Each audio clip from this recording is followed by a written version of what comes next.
नमस्कार दोस्तों, आप सभी का स्वागत है आपके अपने चैनल जीके स्टडी सेंटर में।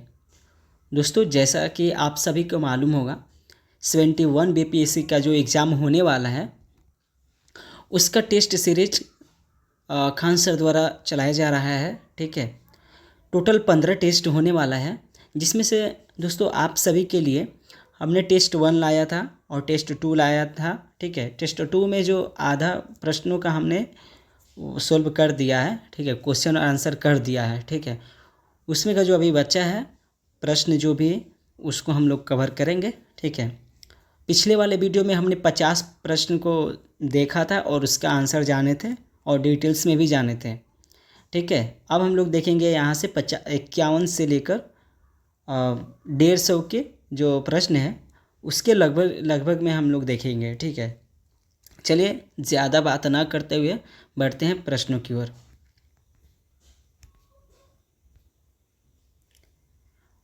और हाँ दोस्तों, जैसा कि आप लोग को ये भी पता होगा, जो बहुत सारे स्टूडेंट हैं जो इंग्लिश में पढ़ते हैं और जो हिंदी में पढ़ते हैं, ये सिर्फ हिंदी वाले के लिए है। और दोस्तों, जो इंग्लिश में पढ़ रहे हैं वो क्वेश्चन का स्क्रीनशॉट ले सकते हैं। ठीक है, तो दोस्तों स्पेशली ये वीडियो हिंदी मीडियम वाले के लिए है।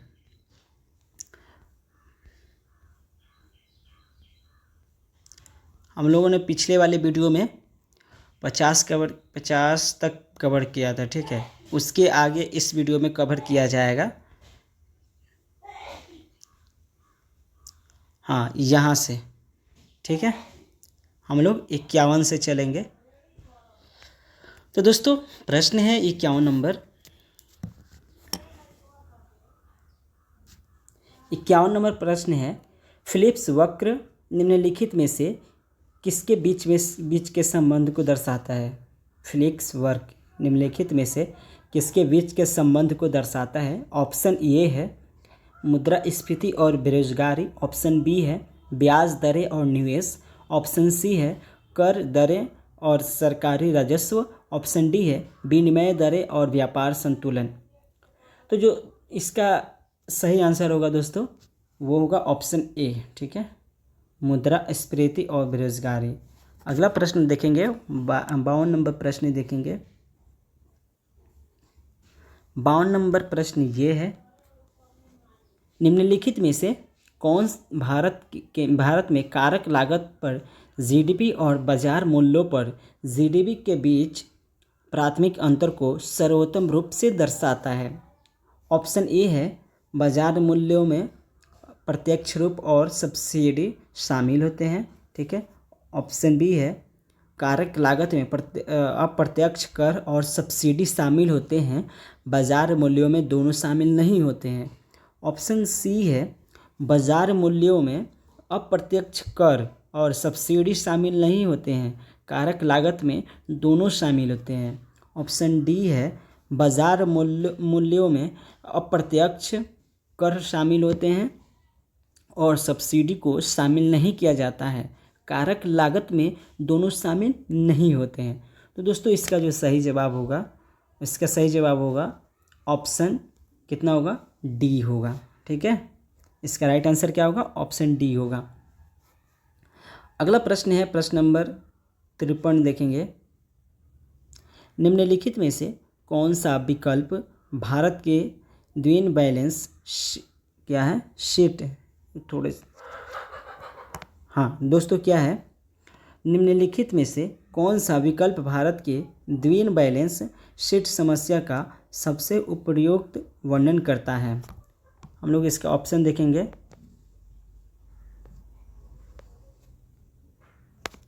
ऑप्शन है ऑप्शन ए उच्च सरकारी ऋण और उच्च घरेलू ऋण, ऑप्शन बी है बैंकों और बड़े कॉरपोरेट उधारकर्ताओं दोनों की तनावग्रस्त बैलेंस शीट, ऑप्शन सी है राजकोषीय घाटा और चालू खाता घाटा दोनों का एक साथ बढ़ना, ऑप्शन डी है उच्च मुद्रास्फीति और निम्न आर्थिक वृद्धि। तो दोस्तों इसका जो सही जवाब होगा, इसका सही जवाब होगा ऑप्शन बी, बैंकों और बड़े कॉर्पोरेट उधारकर्ताओं दोनों की तनावग्रस्त बैलेंस शीट। अगला प्रश्न हम लोग देखेंगे, प्रश्न नंबर 54 नंबर देखेंगे। निम्नलिखित में से कौन सा विकल्प F5 फार्मूला में 5F फार्मूला में 5Fs को सही रूप से दर्शाता है? ऑप्शन ए है खेत, उर्वरक, ठीक है, भोजन, कारखाना, वित्त। ऑप्शन बी है खेत, भोजन, मालवहन, कारखाना, विदेशी। ऑप्शन सी है खेत, भोजन, फाइबर, कारखाना, फैशन। ऑप्शन डी है खेत, वन, मछली, कारखाना और क्या है, उर्वरक। ठीक है, तो इसका जो सही जवाब होगा ऑप्शन सी होगा, खेत, भोजन, फाइबर, कारखाना और फैशन। ठीक है, अगला प्रश्न है प्रश्न नंबर 55 देखेंगे हम लोग। मांग प्रेरित मुद्रास्फीति का प्राथमिक कारण क्या है? ऑप्शन ए है मजदूरी, कच्चे माल की कीमतों और ऊर्जा खर्चों में वृद्धि के कारण उत्पादन लागत में वृद्धि। ऑप्शन बी है अर्थव्यवस्था की अत्यधिक मुद्रा आपूर्ति के कारण उपभोक्ता मांग में बढ़ोतरी और कीमतों में वृद्धि। ऑप्शन सी है प्राकृतिक आपदाओं के कारण उत्पादन और आपूर्ति श्रृंखला में बाधा आने से कुल आपूर्ति में क्या कमी। ठीक है, ऑप्शन डी है सार्वजनिक परियोजना पर सरकारी खर्च में कटौती के कारण आर्थिक गतिविधियों में गिरावट। इसका जो सही जवाब होगा ऑप्शन बी होगा। ओके, राइट आंसर क्या होगा?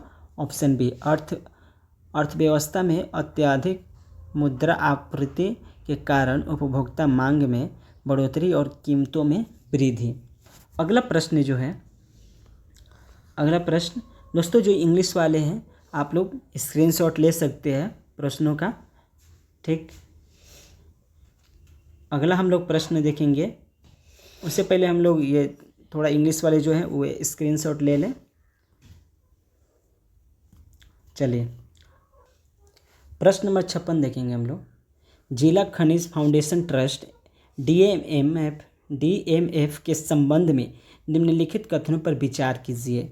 ऑप्शन ए है ये खान और खनिज विकास और विनियमन संशोधन अधिनियम 2015 के तहत स्थापित वैधानिक निकाय हैं।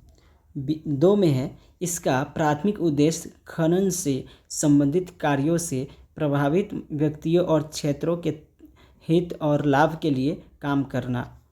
3 नंबर में है प्रमुख खनिजों के पट्टाधारकों के लिए DMF में योगदान देना अनिवार्य है, जबकि गौण खनिजों के पट्टाधारकों के लिए यह वैकल्पिक है। 4 नंबर में है DMF के तहत एकत्रित धन का उपयोग राज्य सरकार अपनी मर्जी से कर सकती है, क्योंकि केंद्र सरकार द्वारा इसके लिए कोई विशेष दिशा निर्देश निर्धारित नहीं किए गए हैं। तो नीचे बताया गया उपयुक्त कथनों में से कौन सा कथन सही है? तो ऑप्शन ए में है केवल 1 और 2, ऑप्शन बी है केवल 2 और 3, ऑप्शन सी है केवल 1, 2, 4, ऑप्शन डी है 1, 2, 3, 4। तो दोस्तों इसका जो सही जवाब होगा ऑप्शन कितना होगा? ऑप्शन ए होगा, केवल 1 और 2। अगला प्रश्न है 57 नंबर प्रश्न। भारत की दूसरी पंचवर्षीय योजना 1956 से 61 में अपनाए गए महालनोबिस मॉडल के संदर्भ में निम्नलिखित में से कौन से कथन सही है? कथन 1 में है इसमें भारी उद्योगों पर जोर देते हुए तीव्र औद्योगिकीकरण को प्राथमिकता दी गई। 2 में है यह पूंजी गहन परियोजनाओं के वित्त पोषण हेतु विदेशी सहायता पर बहुत अधिक निर्भर था। 3 में है इसका उद्देश्य भूमि सुधारों के माध्यम से सामान्य आय वितरण करना था। 4 में है इसमें विदेशी वस्तुओं पर निर्भरता को कम करने के लिए आयात प्रतिस्थापन का जोर दिया गया। अब दोस्तों इस नीचे क्या कह रहा है? नीचे जो कह रहा है नीचे दिए गए कूट का प्रयोग, हाँ कह रहे नीचे दिए गए कूट का उपयोग करके सही उत्तर का चयन कीजिए। तो इसका जो सही जवाब होगा, कह रहा है कि सही उत्तर का चयन कीजिए। जो कथन दिया गया है वो कौन कौन सा इसमें सही है। तो दोस्तों इसका जो सही जवाब होगा वो होगा ऑप्शन ए, केवल 1 और 4। ठीक है, केवल 1 और 4। अब बढ़ते हैं अगले प्रश्न की ओर। प्रश्न नंबर 58 देखेंगे हम लोग। 58 नंबर प्रश्न है, राष्ट्रीय आय के मापन के संबंध में निम्नलिखित कथनों पर विचार कीजिए। ठीक है, प्रश्न है राष्ट्रीय आय के मापन के संबंध में निम्नलिखित कथनों पर विचार कीजिए। कथन 1 है, मूल्यवर्धित पद्धति में दोहरी गणना से बचने के लिए सकल उत्पादन से मध्यवर्ती उपभोग घटाया जाता है। 2 में है, व्यय विधि में सभी व्ययों को जोड़कर राष्ट्रीय आय मापी जाती है, जिसमें पुराने वस्तुओं की खरीद भी शामिल होती है। 3 में है, आय विधि में केवल वर्जित आय शामिल होती है और हस्तांतरण भुगतान को इसमें नहीं जोड़ा जाता। अब नीचे कह रहे कि उपरोक्त कथनों में से कौन सा सही है या कौन से सही है। ठीक है, तो इसका सही जवाब होगा दोस्तों, इसका सही जवाब होगा ऑप्शन सी, केवल 1 और 3। अगला प्रश्न है 59 नंबर प्रश्न है, निम्नलिखित में से कौन सी संगठन औद्योगिक उत्पादन सूचकांक जारी करता है। ऑप्शन ए है वाणिज्य एवं उद्योग मंत्रालय, ऑप्शन बी है केंद्रीय सांख्यिकी संगठन, ऑप्शन सी है राष्ट्रीय नमूना सर्वेक्षण कार्यालय NSSO, ऑप्शन डी है वित्त मंत्रालय। तो इसका जो सही जवाब होगा, इसका सही जवाब होगा ऑप्शन कितना, ऑप्शन बी, केंद्रीय सांख्यिकी संगठन। अगला जो प्रश्न है हम लोग अगला प्रश्न देखेंगे, प्रश्न नंबर 60 देखेंगे। 60 नंबर प्रश्न है, भारतीय रिजर्व बैंक RBI द्वारा डॉक्टर पुष्पक भट्टाचार्य समिति का गठन निम्नलिखित में से किस उद्देश्य के लिए किया गया था। ऑप्शन ए है वित्तीय क्षेत्र में आर्टिफिशियल इंटेलिजेंस AI को उत्तरदायी और नैतिक रूप से अपनाने के लिए एक रूपरेखा विकसित करना। ऑप्शन बी है भारत की 23 आधिकारिक भाषाओं के लिए एनकोडिंग और भाषा प्रौद्योगिकी अनुप्रयोगों का मूल्यांकन करना। सी में है भारत के बौद्धिक संपदा अधिकार IPR नीति रूपरेखा की समीक्षा करना। डी में है उत्तरदायी खनन और खनिज संसाधन आवंटन के लिए दिशा निर्देश तैयार करना। ठीक है, तो इसका जो सही जवाब होगा, इसका सही जवाब होगा क्या, ऑप्शन कितना, ए। ठीक, इसका सही जवाब क्या होगा, ऑप्शन ए। ठीक, इसका राइट आंसर ऑप्शन ए होगा। अगला प्रश्न है प्रश्न नंबर 61 नंबर प्रश्न है, निम्नलिखित कथनों पर विचार कीजिए। निम्नलिखित कथनों पर विचार कीजिए।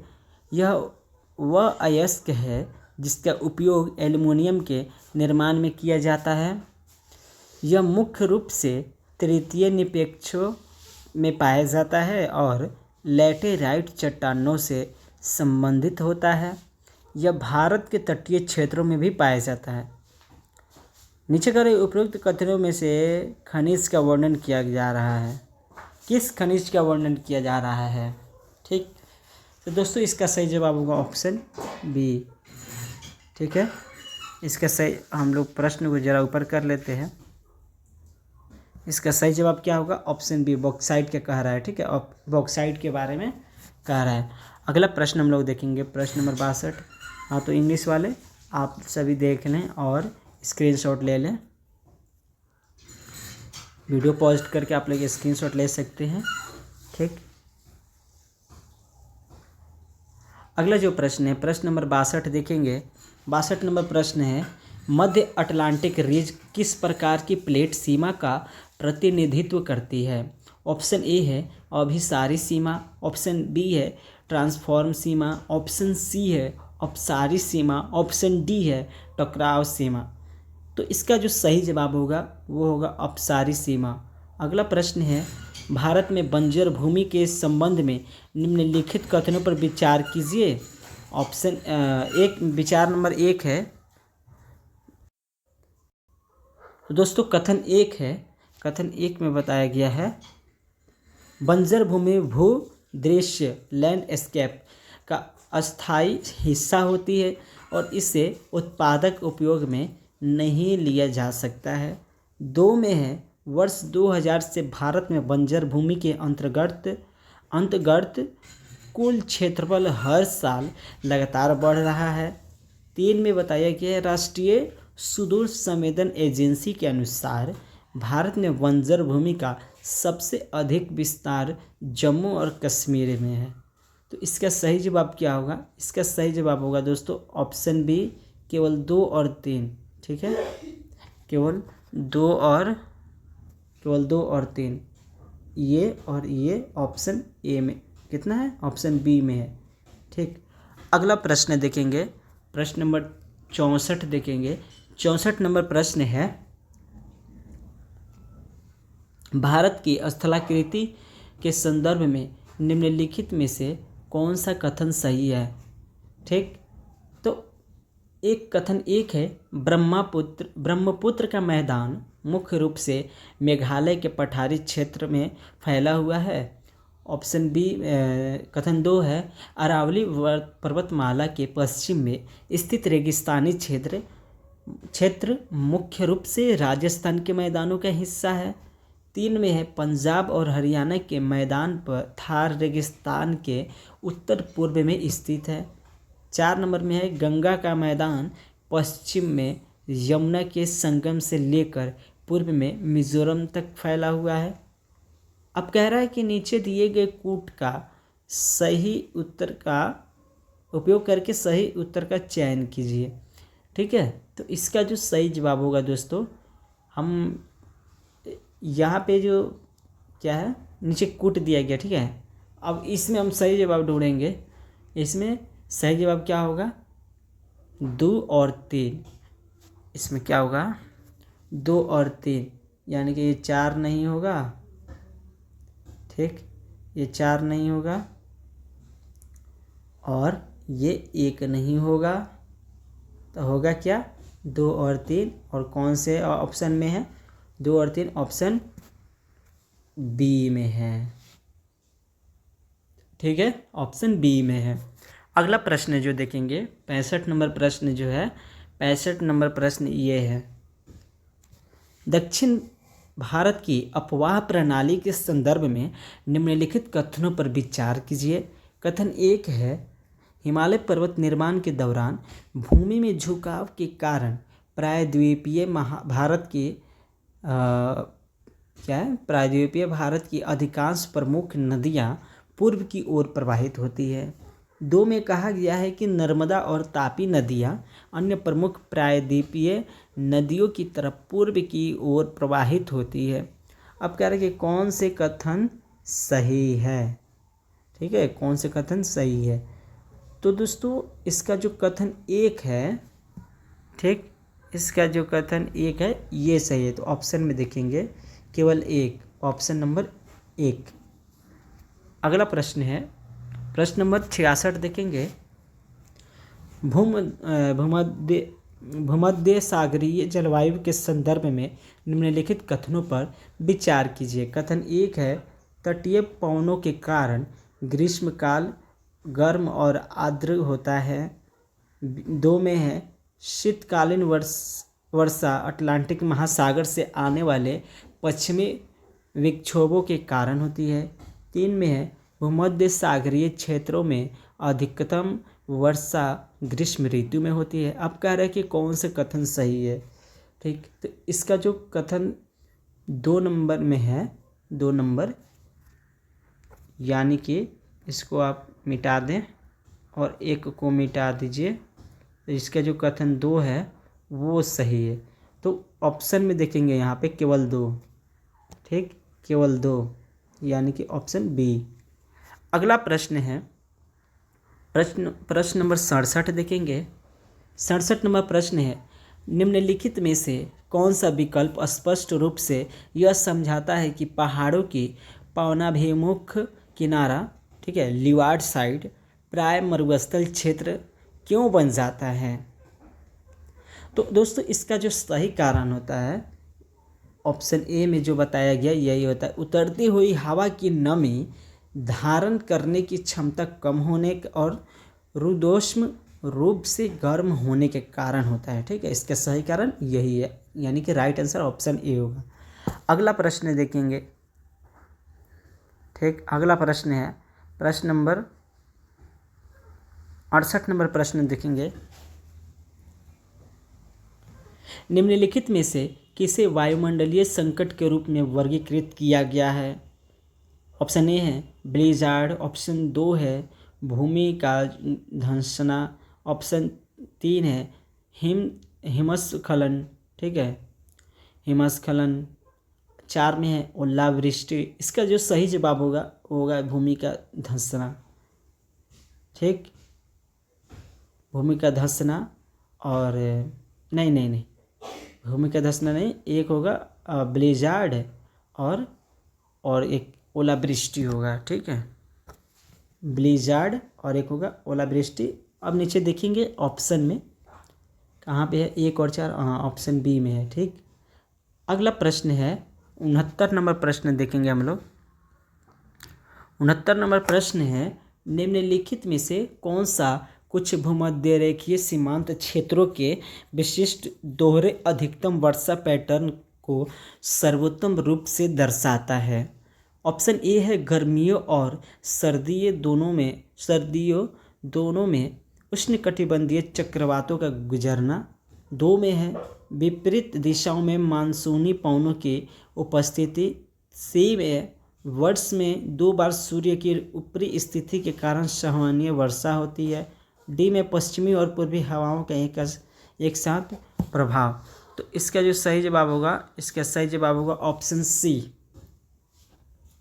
सही जवाब क्या होगा, ऑप्शन सी, वर्ष में 2 बार सूर्य की ऊपरी स्थिति के कारण सहानीय वर्षा होती है। 70 नंबर प्रश्न देखेंगे। 70 नंबर प्रश्न है, गुच्छित वस्तुओं के संबंध में निम्नलिखित कथनों पर विचार कीजिए। कथन 1 है, यह बस्तियां ग्रामीण क्षेत्रों में घरों के सघन और पास बने समूह के रूप में होती हैं। 2 में है, यह बस्तियां आमतौर पर उपजाऊ जलोढ़ मैदानों और पश्चिमी राज्यों में पाई जाती है। तो इसका जो सही जवाब है, नीचे कह रहा है कि कौन सा सही है, तो इसका सही जवाब जो होगा ऑप्शन ए होगा, केवल एक। ठीक है, केवल एक। अगला जो प्रश्न है प्रश्न नंबर 71 देखेंगे। 71 नंबर प्रश्न नीचे है। 71 नंबर प्रश्न है, औस, अमन और बोरो शब्द भारत में किस फसल की खेती से संबंधित है। ओस, अमन और बोरो किस फसल की खेती से संबंधित है। तो ये चावल की खेती से ये संबंधित है। ठीक है, तीनों चावल को ही मतलब धान को ही बोला जाता है। तो धान से क्या होता है, चावल निकलता है। तो अगला हम लोग प्रश्न देखेंगे, प्रश्न नंबर 72 देखेंगे। 72 नंबर प्रश्न है, 72 नंबर प्रश्न जो है ये है, भारत की जलवायु और मानसून के संबंध में निम्नलिखित कथनों पर विचार कीजिए।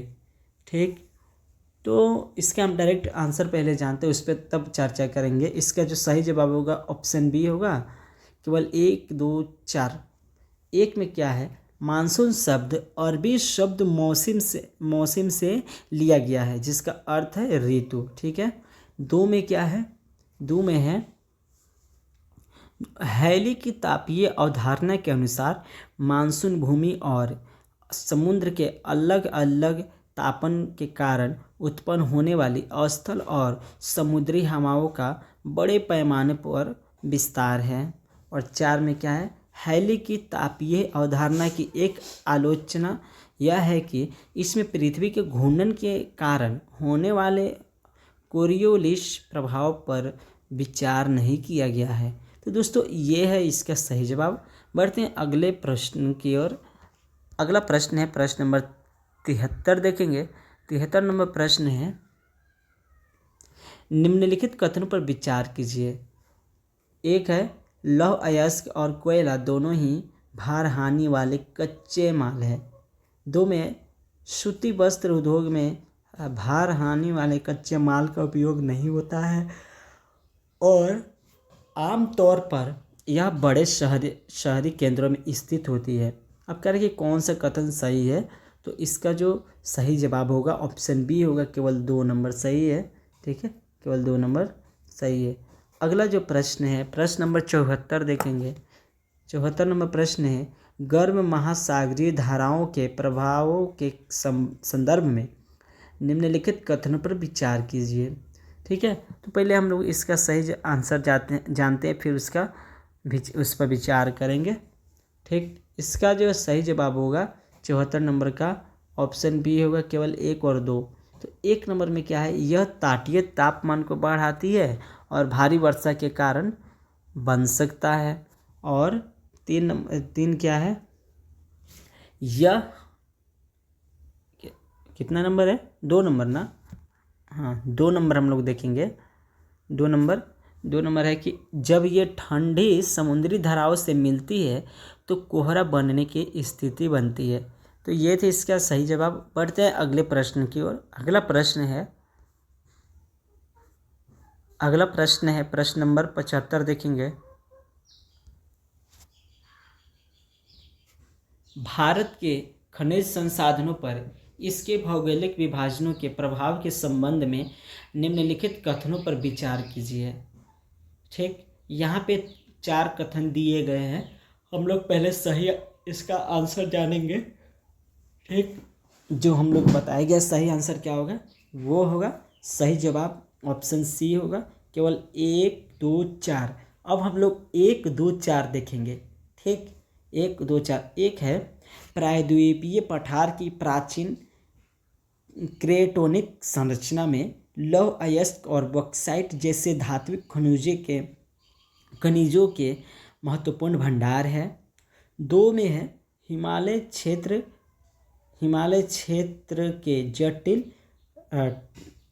टेक्टोनिक इतिहास के कारण वहाँ धात्विक खनिजों की संभावनाएं सीमित है, लेकिन तेज ढलानों वाली नदियों के कारण यह क्षेत्र जल विद्युत उत्पादन के लिए अनुकूल है।